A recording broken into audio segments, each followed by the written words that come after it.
You're listening to the Thom Hartmann Program.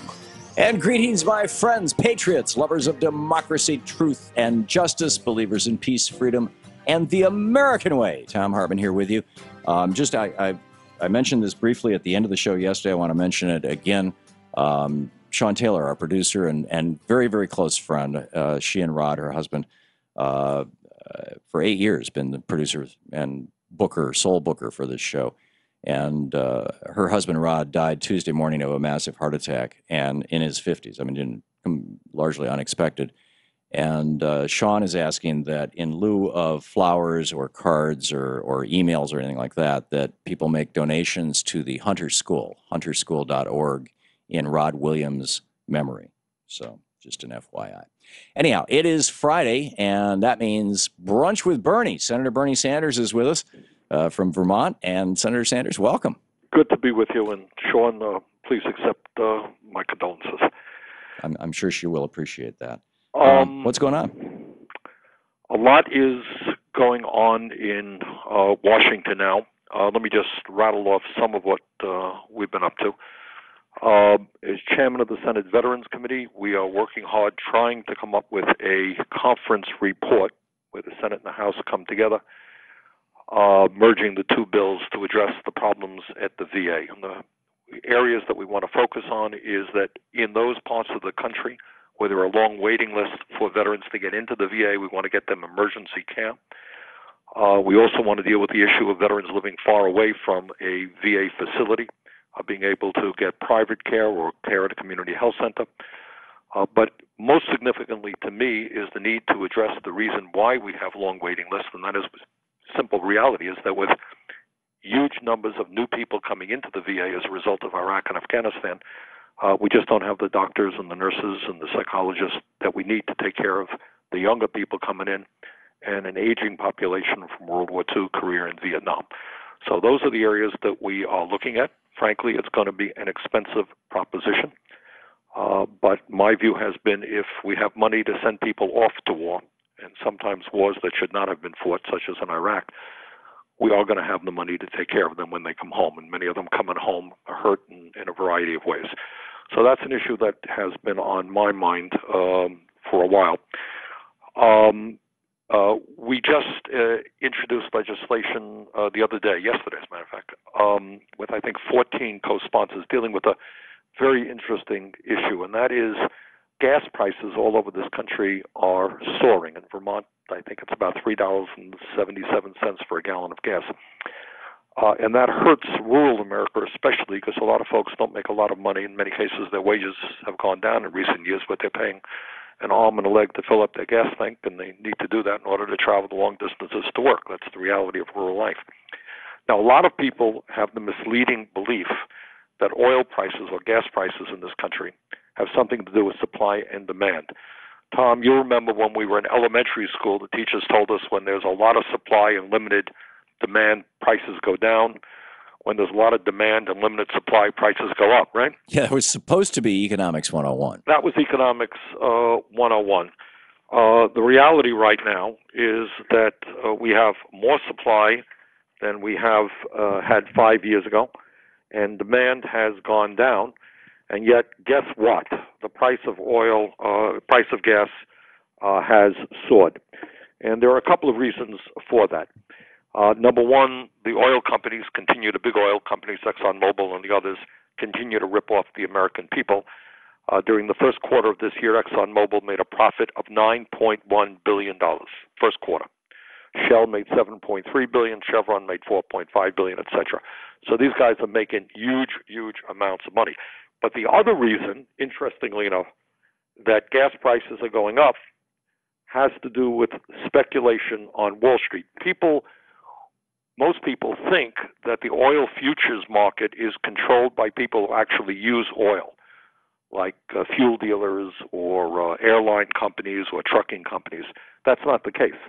Some 80% of the oil futures market is controlled by Wall Street companies like Goldman Sachs, Morgan Stanley, etc. They don't use a drop of oil. Their job is to engage in speculation, drive prices up, make a whole lot of money, and they do.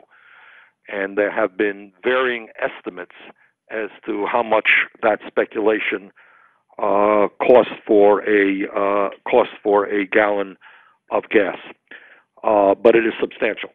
Whether it is 40 cents for a gallon or 50 cents or whatever it may be, it is a lot of money. So we've introduced legislation to essentially significantly reduce speculation on the oil futures market, which will drive prices down. It's funny, just a few years ago, the CEO of ExxonMobil testified in the Senate that he believes that excessive speculation has contributed as much as 40% to the price of a barrel of oil, 40%. That's ExxonMobil.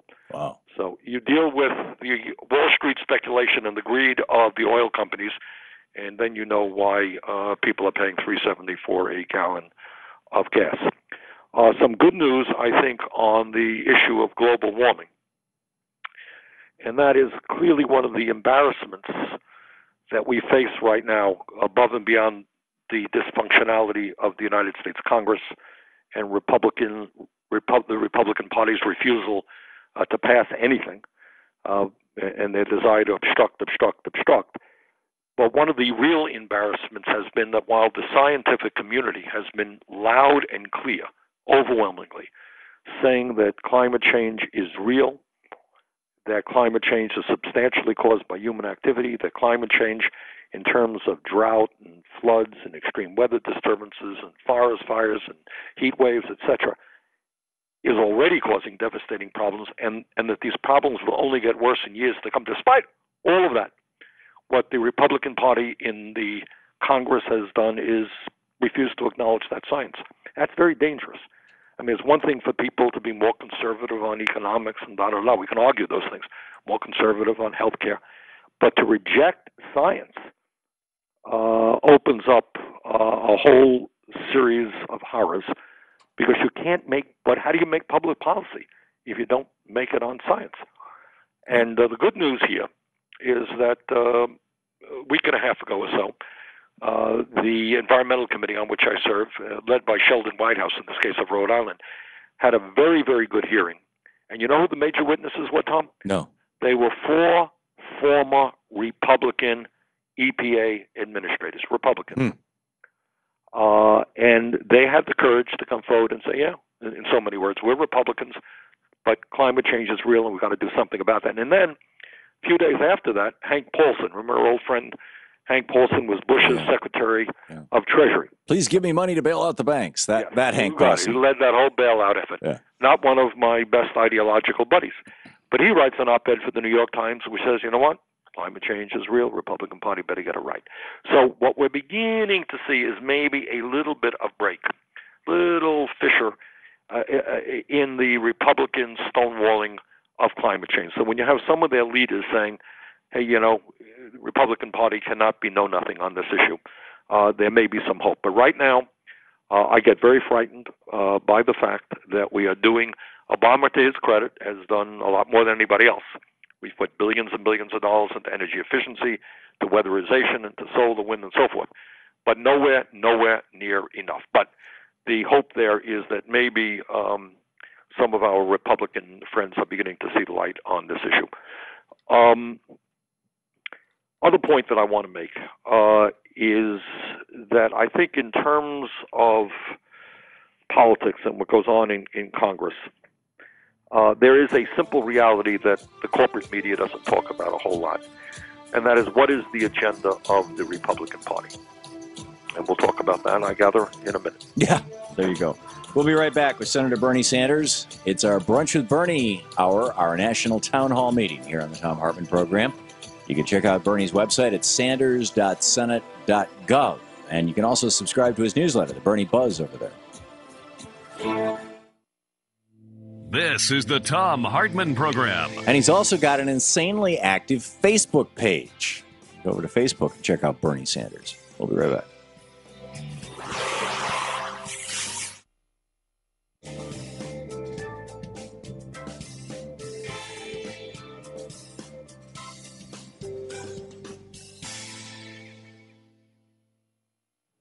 So welcome back. Bernie, did you want to finish that thought or pick up a call? You know, there is, sometimes out there in the media and in the hinterland, people say, well, both parties are terrible. And etc., and neither one is doing anything. But I think it's important, and I speak as an independent who caucuses with the Democrats, to understand, in fact, where most Republicans are coming from ideologically. What do they believe in?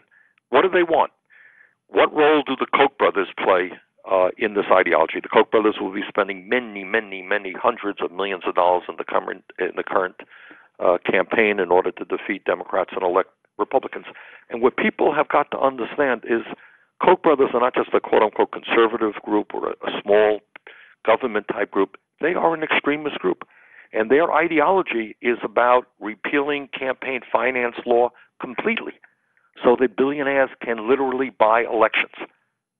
And that, to me, is extremely dangerous. Their ideology is repealing, getting rid of Social Security, Medicare, Medicaid, federal aid to education, the Environmental Protection Agency. Now, I'm not saying all Republicans adhere to that particular point of view, but that is the driving force. If you see what happens in Congress in terms of the Ryan budget, ending Medicare as we know it, massive cuts in Medicaid, the Republican Party now wanting to eliminate all limitations of campaign finance, meaning the Koch brothers could give direct checks of millions of dollars to the candidates of their choice.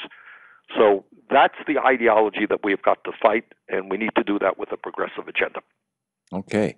Cliff in Claremore, Oklahoma, watching Free Speech TV on the Direct TV satellite. You're on the air with Senator Sanders. Hi, how you doing, Bernie? Good.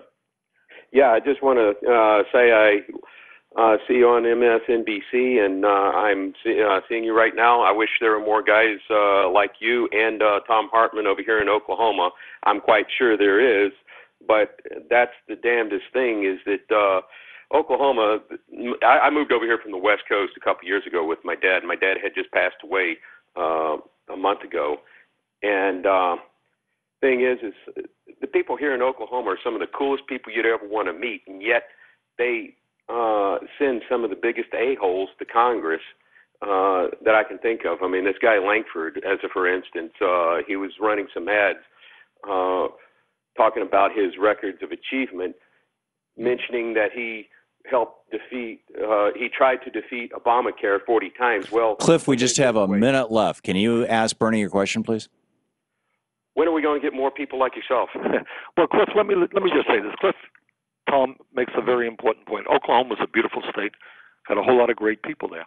Yet they keep sending to Washington very, very right-wing guys, some of the most right-wing people in the Congress. And the issue that we have got to address is how does it happen that not just in Oklahoma, but in many, many parts of the country, working people send folks to Congress whose views they really don't know. These are people who want to make cuts in Social Security, cuts in Medicare, cuts in Medicaid, make it harder for them to send their kids to college, and people keep electing them. And I think in areas like Oklahoma, we need, Cliff is right, we need to grow a progressive movement so people there can hear a different ideology. And as I've said, once I've said it a million times, I do not believe in this red state, blue state business. People in Oklahoma are as smart as people anyplace else in the country. But they need to hear a political perspective there, which is different than just the Rush Limbaugh right-wing perspective. Senator Bernie Sanders, we'll be right back.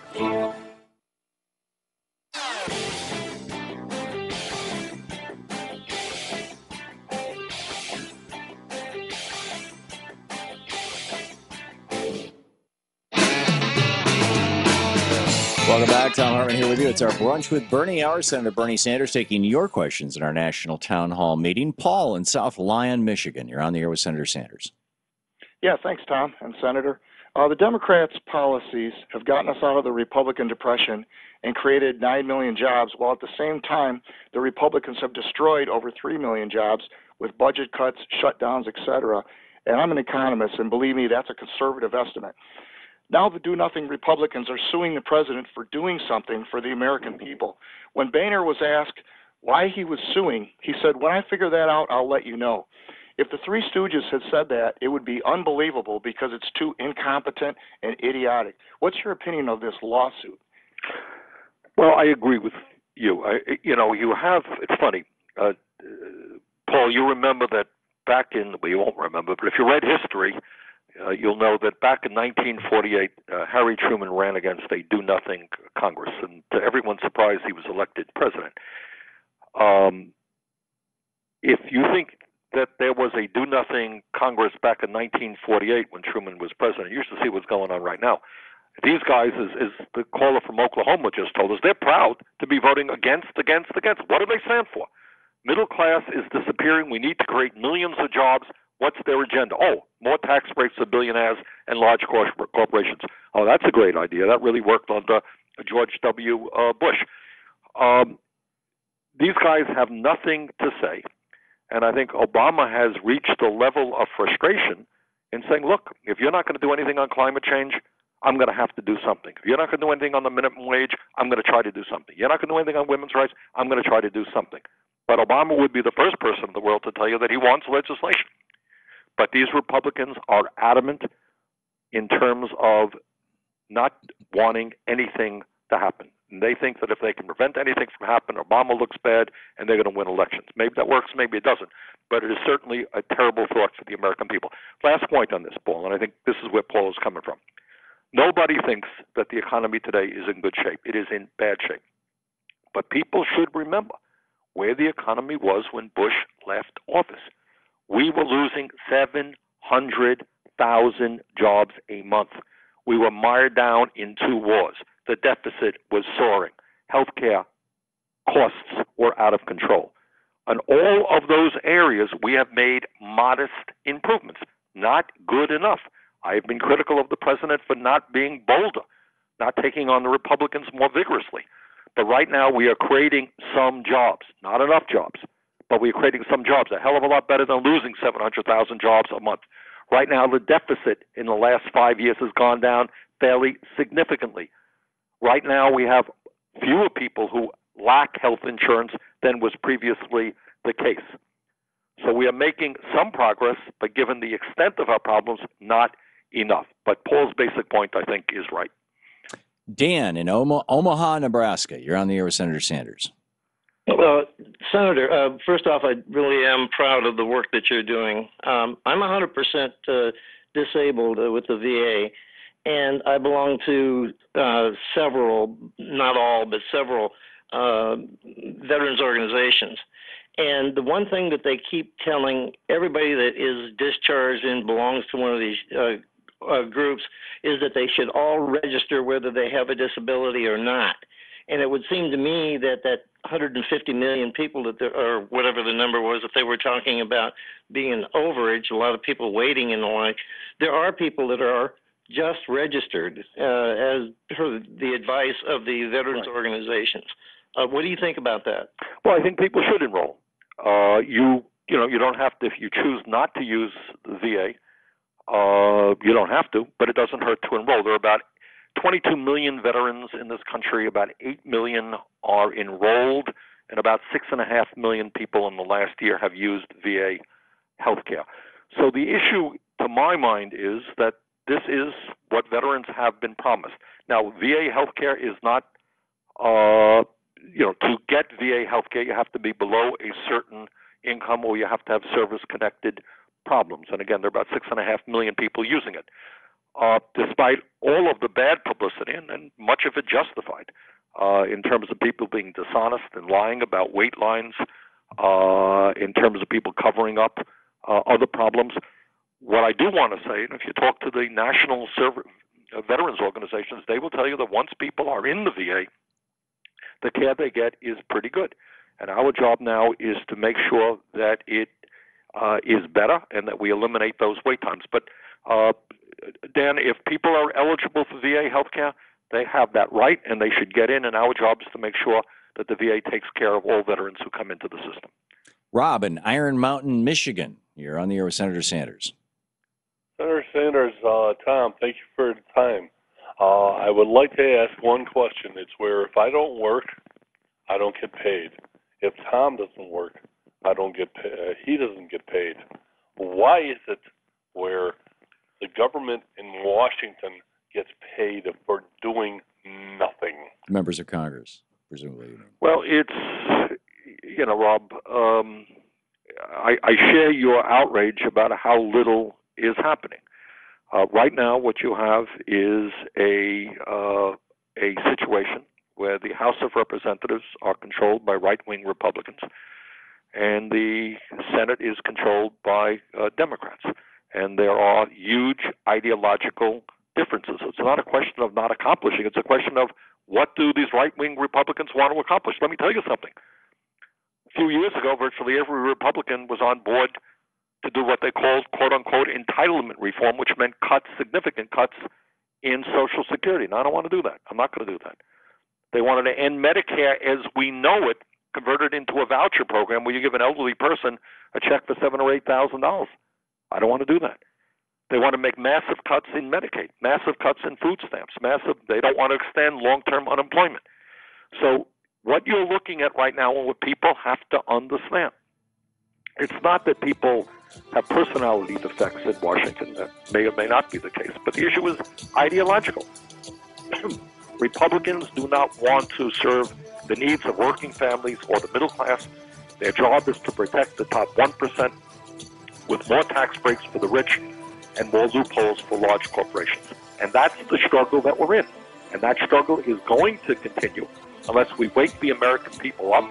And a lot more than 40% You're listening to come the out Thom to vote. Hartmann Program. Call 866-987-THOM. More with Senator Sanders right after this. Check out his website, sanders.senate.gov.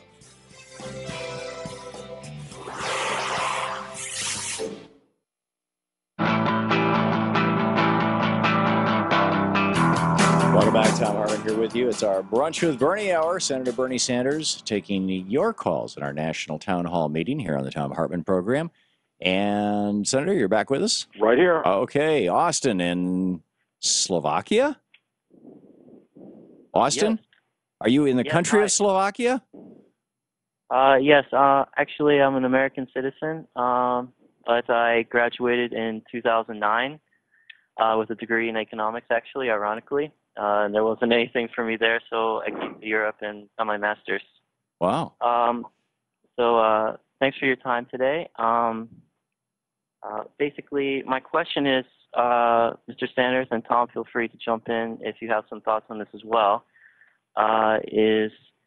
mostly my opinion, actually I work in statistics for marketing, modeling consumer behavior. In my opinion, and I've seen this other places, is that most people, when they're voting, similarly to consumers, are making decisions based on for emotional reasons, generally because of identity and some kind of personal narrative, etc. So I'm just wondering if there's any kind of progressive movement that is trying to, compete with this ridiculous conservative narrative that's kind of like captured many people's minds in the country. Well, Austin, that's a great question, and good luck to you in Slovakia.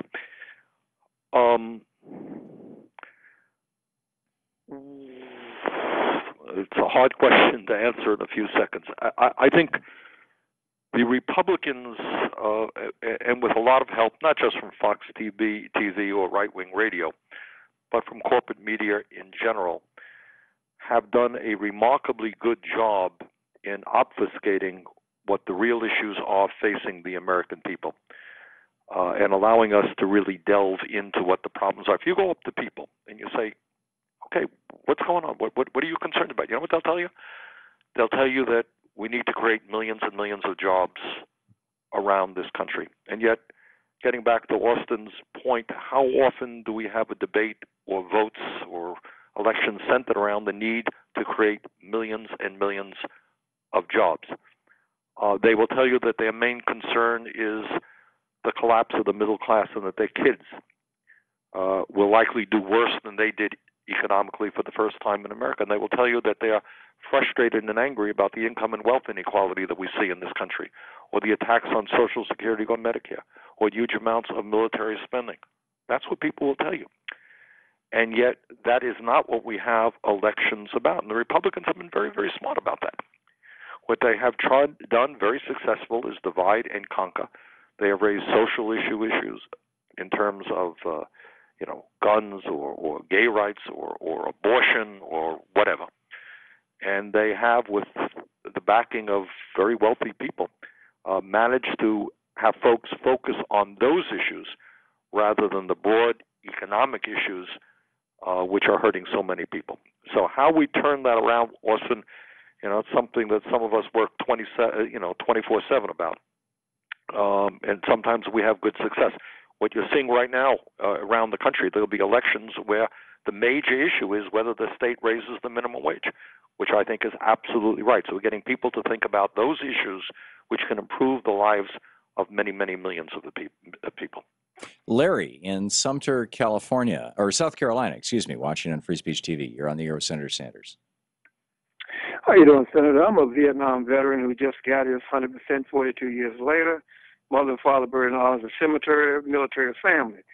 My problem is, why don't the Democrats stand up and protect Obama, speak out about what the Republicans are doing, and why can't the Democrats raise enough money to just buy one primetime TV spot to show what the Republicans are doing all America? Although I love this station, if you just get ABC one time for one half an hour and show everything they're doing, maybe it could help a lot. Well, Larry, you're operating under the assumption that the ABCs, CBSs, and the NBCs want to protect the interest or educate working families around the country, and the answer is they really do not. In terms of Obama, there are some Democrats who have been very forceful in defending him.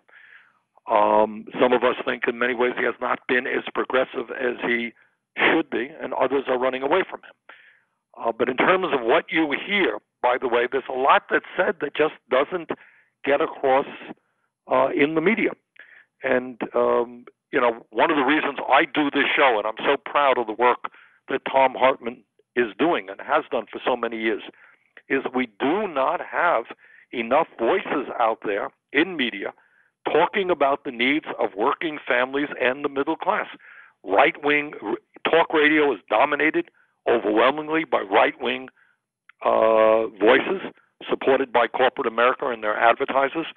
You got a Fox television out there where Republicans have an opportunity to talk to their people, and you have corporate mainstream media where very often the most important issues facing the middle class are not discussed. So, Larry, you're right, but sometimes people are saying things, you just don't hear it. Mike in Lomita, California, listening on our Pacifica affiliate there, KPFK. Mike, you're on the air. Hello, Senator Sanders and Tom. Thank you for the parley. You're doubtless aware of the controversy about the name of the professional football team in Washington, D.C., and I believe various senators have signed on to a campaign by some activists to have the name changed, claiming that it's now a slur. And meanwhile, the owner of the team has said it will change over his dead body. But I have a solution which might satisfy both sides if they're willing to be satisfied, and that is simply to change the name or not change it by translating it from English into American. And I was wondering if you think that might be a viable option. Mike, I have not honestly considered that. I'm one of those people who responded to what many Native Americans feel is a slur and would like to see the name changed. But, again, when we talk about the real issues facing the American people, which is the collapse of the middle class, income and wealth inequality, that we're the only major nation on earth that does not have a national health care program guaranteeing health care to all people, that real unemployment is close to 12%, that many of our young people are graduating college deeply in debt and others can't go to college. To my mind, those are far more significant issues than the name of the Washington Redskins. And I oppose to that name, but it ain't one of my major issues. Mark in St. Augustine, Florida. You're on the air with Senator Sanders. Hi, gentlemen. Thank you for taking my call.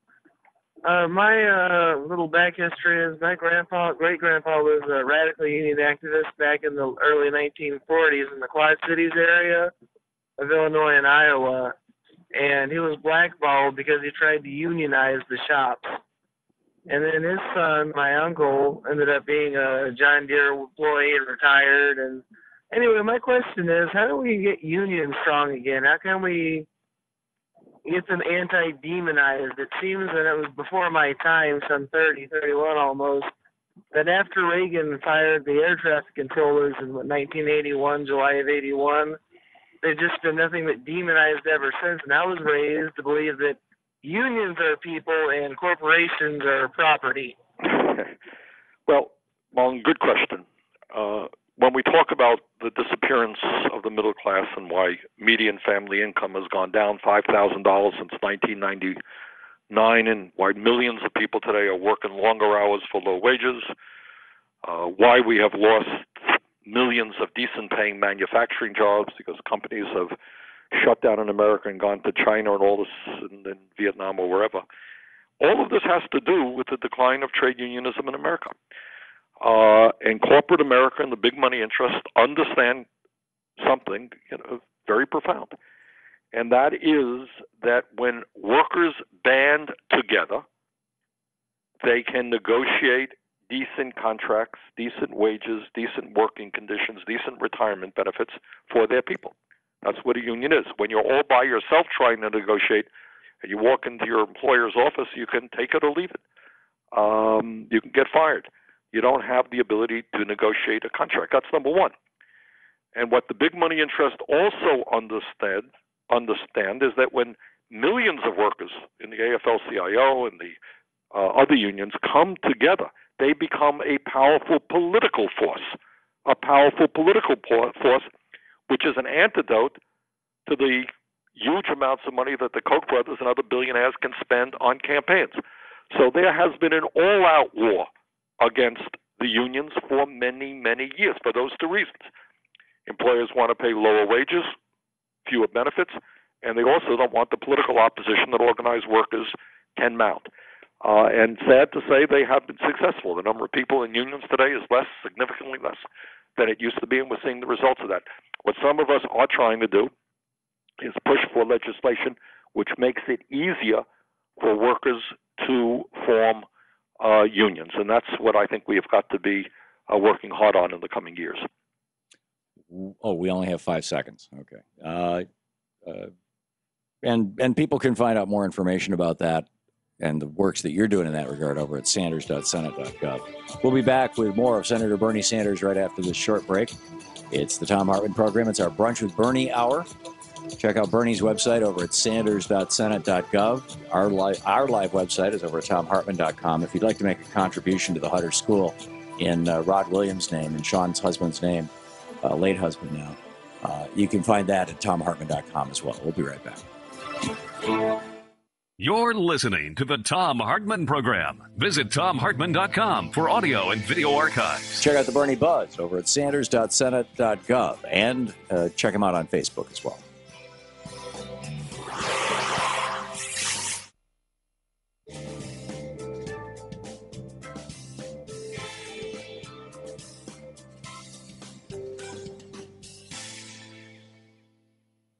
And welcome back, Diana, in Agora Hills, California, watching Free Speech TV on the DirecTV satellite. You're on the air with Senator Sanders.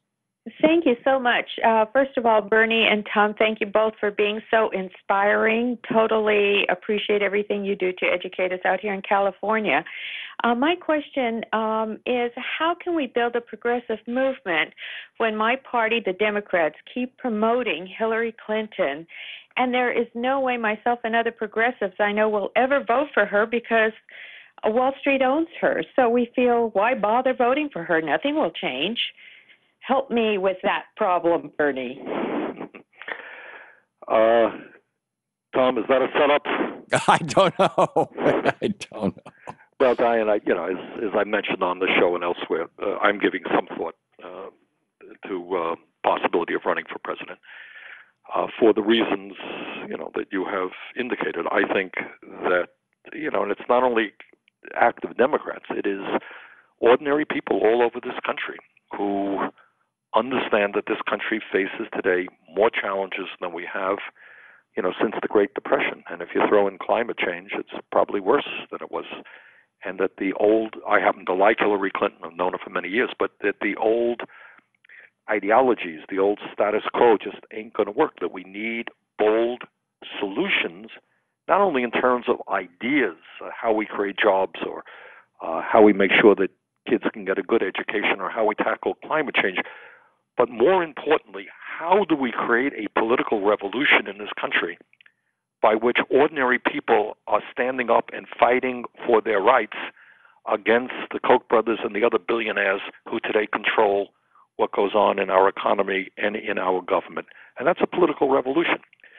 Right now, despite what people may think, say, well, we have a divided government and so forth and so on, the reality is that there is a lot more commonality of views than many people perceive. Very few people, according to the polls, want to cut Social Security or Medicare or Medicaid. Most people want to create jobs. Most people understand that climate change is a serious problem. Most people do not want to give tax breaks to billionaires and millionaires. Most people understand that our trade policies are not working for working people. That's what most people think, whether they're in red states or blue states. And yet when you get to Washington, you see a situation where the legislative activities are dominated by powerful corporate interests and their lobbyists who time and time and time again are doing exactly the opposite of what the American people want. The American people want to create jobs, raise the minimum wage. Corporate interests want policies that send jobs to China and do not raise the minimum wage or abolish the concept of the minimum wage. So we need a political revolution in which, dare I say that discussions and activities about political and economic issues is almost as important as football or baseball. I don't want to go too far in this, but we need to be discussing about how we grow the middle class in this country. We need, to have an election not where 40% of the people vote, but where 80% of the people vote. We need to have elections not where candidates are funded by the big money interest, but where we have public funding of elections so that ordinary people can participate in the political process. So, these are things that I think need to be debated and discussed. We'll be back with more Senator Sanders taking your calls in our National Town Hall meeting, Brunch with Bernie, here on the Thom Hartmann Program right after this. It's 10 minutes before the hour.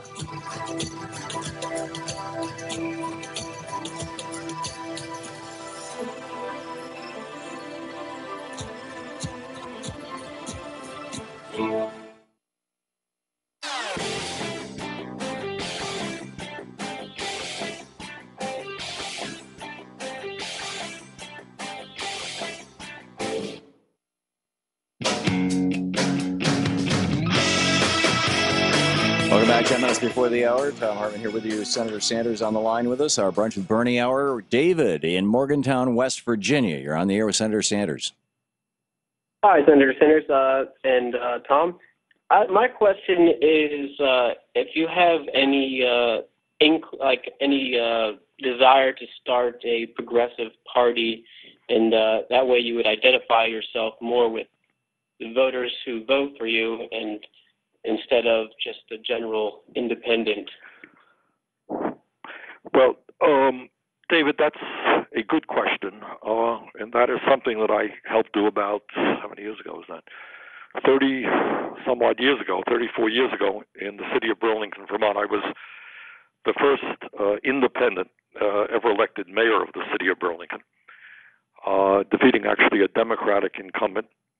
And what we did is we organized a political grouping, wasn't quite a party, which we called the Independent Coalition of people outside of the Democratic and Republican parties, which pushed through some very progressive legislation and made Burlington actually one of the more exciting and livable and open cities in the country.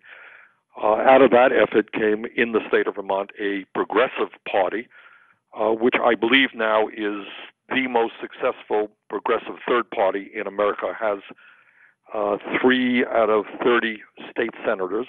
10% of the state senate is progressive and has a number of people in the House as well. And, works sometimes in coalition with the Democrats, sometimes against, but I think in general has played a pretty good role in making Vermont one of the most progressive states in the United States of America. Now, that's what we did here in Vermont. Nationally, that is tough stuff. It is tough stuff. And I know we have a Green Party out there and other groups out there who are working hard. But I don't want to, create it. It's not something that I personally am going to jump into, because right now I've got to represent the people of the state of Vermont in the United States Senate and try to do my best as a senator and chairman of the Veterans Committee. But, it's something that people are thinking about, but I would not suggest to you that it's an easy task. Joe in Vienna, Maine. You're on the air with Senator Sanders. Senator Sanders, this is Joe calling from Maine. My question is, do you know about Leonard Gates? We brought Leonard Gates to speak at Bates College back in the mid-'90s, and he was committing voter fraud in Cincinnati for the FBI. And he told the Bates College audience that the FBI is engaged in this activity throughout the country.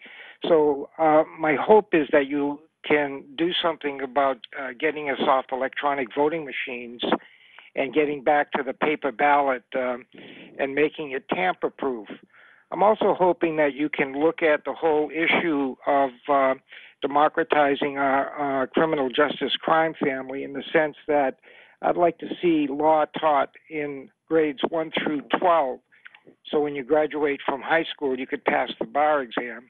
And I would also like you to look Joe, at... we're going to let Bernie take those two. Let me just say this, Joe. No, I personally do not, unless somebody can convince me otherwise, believe that the FBI is going around committing voter fraud. I don't think that's the case. But I do believe and do have concerns about electronic voting machines, and Tom and I have talked about this numerous occasions. I live an hour away from Canada. Canada still does, Tom. I guess they do paper ballots. I believe so, yes. They don't seem to have any problems getting quick and honest results. Yep, and Ireland tried electronic voting machines, and they put them out for bid as scrap metal last year, I think it was. So, I think, that's probably the cleanest and cleanest approach to make sure that your vote is counted and there is no manipulation of votes. In terms of your other point, Joe, I think I don't know that when people graduate high school they're going to become lawyers, but I think we do a terrible job in educating the kids of this country in terms of their responsibilities as citizens and what we used to call civics, how government works, how you participate in government. And I get appalled by meeting young people around the country who just really don't know very much about the political system that people have fought and died to maintain in terms of our democracy. And I think we can do a lot better job at that. Steve in Orlando, Florida. You're on the air with Senator Sanders. Hi, Bernie. It's a pleasure speaking with you. Larry King interviewed a military guy who was saying that the VA problems can be solved by getting rid of the single-payer system, and my concern is that this will be the new mantra of the right wing. Mm-hmm. Well, that's right. First of all, let's be clear. The VA is not a single-payer system. Canada is a single-payer system. Not to shock everybody, the VA is a socialized healthcare system. And let me further say that you're right, Steve, in that some of the right-wing Republicans now are trying to move in the direction of saying, well, look at the problems that the VA has. What we need to do is to privatize it, give everybody a voucher, let it go out into the private system. Well, there are a couple of problems with that. First of all, despite the problems in the VA, which are talked about every single day, if you talk to most veterans in this country, not all, if you look at independent surveys of the quality of care within the VA provides good quality health care to people who get into the system. B, it is cost-effective health care. And C, when you talk about health care in the VA, compare it to what?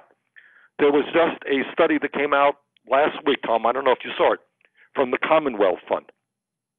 And what they did is compared, again, as they have in the past, the quality and cost of healthcare in the United States compared to 10 other major countries in terms of whether people have access, the cost of healthcare, the quality of healthcare. And you know what? Compared to 10 other systems around the country, around the world, guess where the United States came in? We were at the bottom, weren't we? They were at bottom. So, we have a dysfunctional healthcare system in general. The VA has its problems, to be sure, that we're trying to work on right now. But to simply say, we're going to privatize the VA and send people out to a system where 40 million people have no health insurance, where we end up spending almost twice as much per capita on health care, and where the outcomes are not particularly good, makes no sense to me at all. So one of the goals that I am fighting for is to strengthen the VA. It does a lot of things very well. I want them to do it better. We've got to get rid of the waiting times. We've got more. Got to bring accountability. We've got to have that system well run. If you talk to veterans all over this country, We had a wonderful program on this issue just a few weeks ago. Veterans called up. And many of them were saying, yeah, I'm getting good care. Some getting excellent care. Some are not getting good. But the goal is not to privatize the VA. The goal is to strengthen the VA. There you go. Senator Sanders, thanks for being with us. My pleasure. We'll be back.